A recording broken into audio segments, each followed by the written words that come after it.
Hey, Yomar here, the Knife Shark Guy, and I am back with another knife for you today. And today we're going to walk down memory lane with a Kershaw Classic. As you can see, I've got a Kershaw Classic knife here. It's in the old American flag box, gray and red, that most of us remember from back in the old days. And today we're going to be looking at the Kershaw 1590 Green Bump. I've been after this knife for about 3 years now. Finally got a hold of it, and I am incredibly happy about this. So this knife comes in a case and paperwork, and that's about it. I'm assuming the knife also came with some kind of packing material, but you know, obviously I don't have that in here. Before I even begin this video, I want to say thanks to John Smith for supplying me with this knife. John Smith was a gentleman that I met on eBay. I believe he bought a knife from me, and if John's out there, I'm not even sure if he bought a knife from me. Maybe I bought a knife from him, but I met him on eBay, and he was talking about how he had this beautiful knife that I'm going to show you here in a second, and he had offered to sell it to me for the original price that it was going for at the time, which was $224, and I said yes to it. And unfortunately I didn't have the money, and I left it for about 6 months. I didn't talk to him. I just kept on saying, I kept leading him on, yeah, I'm going to buy the knife, I'm going to buy the knife. I never bought it. Other knives got in my way, and it just never made the deal.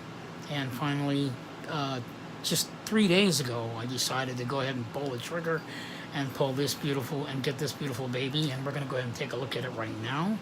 So as you can see, this is the case that the knife comes in. It's a Ken Onion design, and Ken Onion no longer works for zero tolerance. His last work that he did was in 2012 with Kershaw, when he moved over to ZT for a short time and did the 350 series.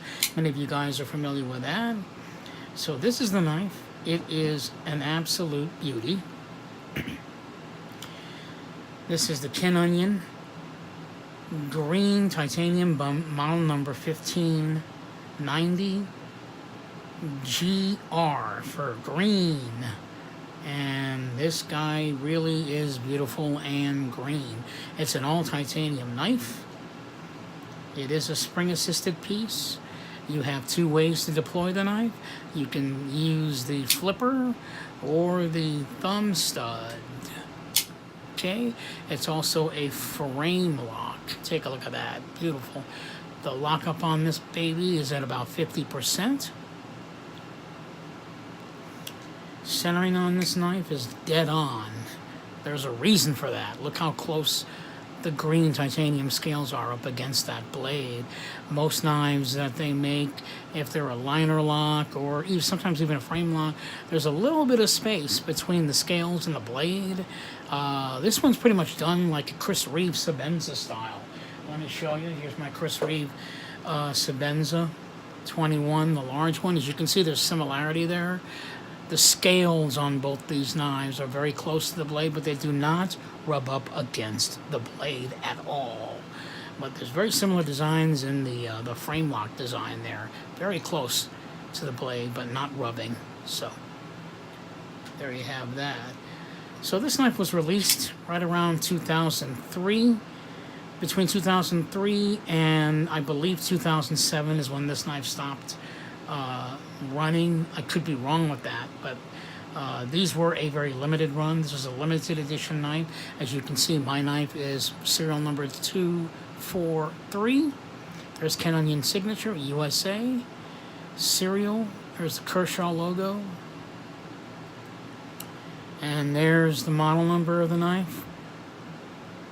1590 GR for green. It's an S30V steel. A steel that Kershaw rarely releases new knives in these days. They pretty much left that to zero tolerance.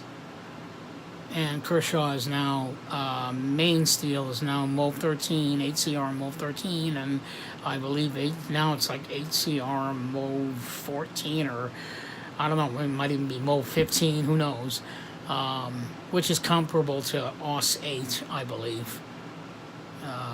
So The date on this knife, if we can get it to focus. There you go. December of '03. So the knife is very brand new. It's been untouched. It's not used at all. It's got a full back spacer on the back. Good clean look. There's your pocket clip, tip up. Okay, I believe that's tip up. Right side only. Yeah, you can't flip it over. I don't believe you can. You can't even flip it over to this side to use it. So it's just tip up only, right side. Absolutely beautiful knife. If you take a good close look at this knife, you could probably see the precursor of zero tolerance in the future here. And zero tolerance is 9 years away when this knife was made. So that's kind of interesting. So the specs on this, forgive me, I hope you guys can still hear me, but the specs on this knife are, the overall length of this knife is 8.25 inches. The blade length is 3.5. The handle length is 4.5 inches. The handle thickness is roughly 5.0. The knife's material is all titanium. And the finish is satin. And it has, it's basically right hand carry, spring assisted, frame lock. And the blade style is a modified drop point. Actually, it's a recurved blade style shape. So there you have it. Really pretty. The spring assist feature on this knife is very, very fast. The knife just shoots out. Either way, whether you use the flipper or the thumb stud, it works really well in either hand. I'm not going to do it with my left hand because I might injure myself. I'm not a lefty, I'm a righty, but that works well too. One of the most interesting things I haven't seen on a knife is, and particularly this knife, is the relief cut right here. If you notice the relief cut on most of the knives that we buy, the relief cut is somewhere over in this area. Kind of interesting, but on this knife, it's somewhere right in the middle. I mean, that's kind of a little weird. Just to give you an example, here's the Spyderco Switchblade. Look how it's a little bit farther down, the relief cut on that knife. So it's almost about an inch away from here to about here. But here it's like halfway up the middle. One of the most interesting things about the relief cut on this knife is that, and I don't think it was even necessary, is that the relief cut on this knife is on the outside of the knife. A lot of the times you'll see the relief cut on the inside. The reason why they do that is because it gives you, when you're holding the knife won't close up on you. It gives you a direct force vector when you're using the knife and gripping the knife, so it won't close on you, which is the reason why it would make it better to have it on the outside. But it's pretty interesting that it's all the way in, like almost towards the middle, instead of maybe inch down to about this area over here somewhere. The green and the gold on this is absolutely gorgeous. You can see that reflecting in the light. And if I kind of twist the knife a little bit and reflect it more, you'll see ridges running this way across the knife.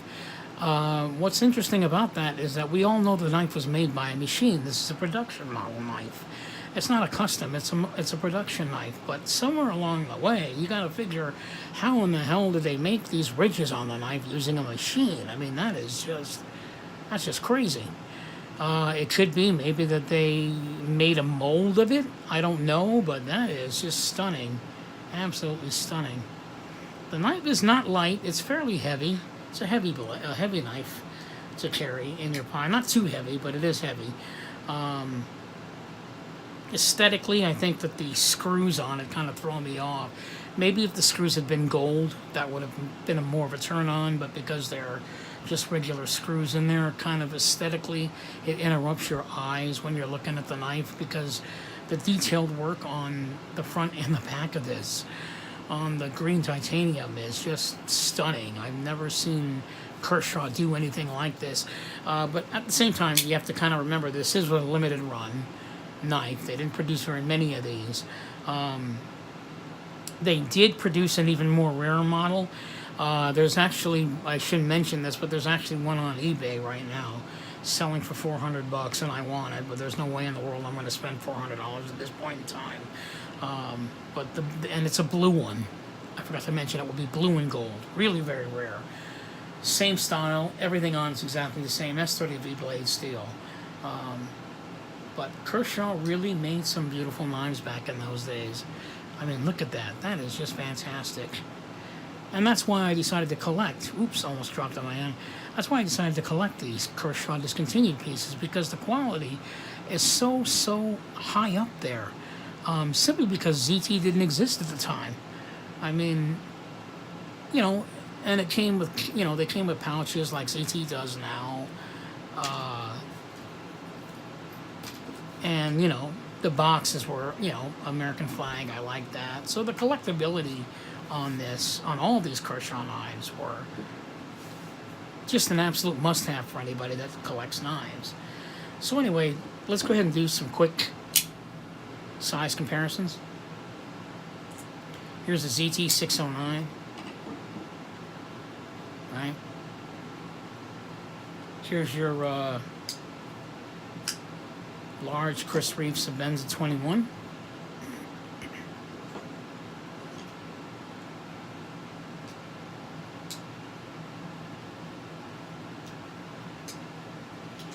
What else have we got? How about the Spyderco Swish Bowie, one of my favorite pieces, the cherry, right there. And for a little fun, how about the discontinued Zero Tolerance 900? So as you can see, it's a big knife. It's 3.5 inches, so it's a fairly big knife, not a small one. So there you have it, the Kershaw discontinued 1590 green bump. A rare find, and very happy to have it in my collection. If any of you guys know of this knife or you own this knife, please leave your comments and questions below. I'd love to hear from you. I do apologize for the way my site looks. Once again, I've been apologizing since day one, so I do apologize for that.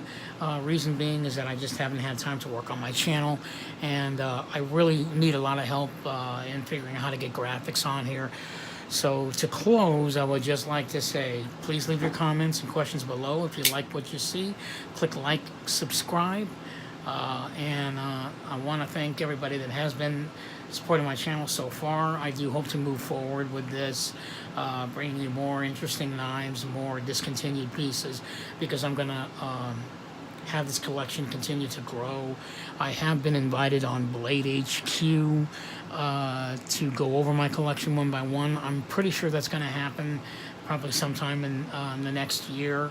But I have spoken, I believe the gentleman's name was Ben Peterson. He's actually the guy that is head of Blade HQ over there, and he said he wanted to do a show on Kershaw, and he thought that doing a show on my discontinued pieces would be a great idea. I just have to get myself down there to do it. So anyway, here we have it, the Kershaw 1590 green bump, a Ken Onion design. And for my final words, I am hoping that you'll find happiness like I did in your next piece of sharp art. Please hit like and subscribe once again. Leave your comments below, and I hope to hear from you guys, and I'll see you guys soon. Thank you very much, and have a good day.